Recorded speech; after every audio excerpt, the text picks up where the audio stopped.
Ito na tayo. So yun yung train.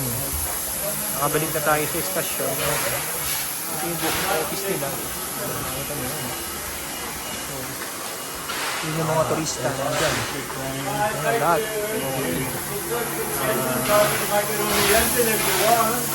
Thank you! Yeah. Ito nyo ba? Eh, yung train. Yung lumang train na ginagamit nila. Ang ginagamit nila ay uling. Uling ba tawag mo? Basta. Yun, nakita nyo guys. Yung uling. Oh. Yung ginagamit nila. Mano-mano. Ginakarga nila doon. Yun. Ginakarga nila doon. Ito yung ginagamit nila. Pagka ulit sila.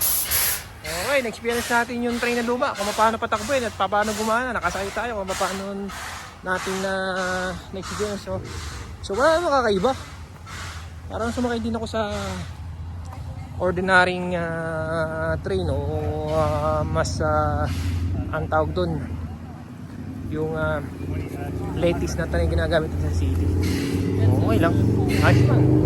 So thank you guys and happy viewing and I hope na nagustuhan niyo yung vlog na to. Munting binahagi ko sa inyo na video.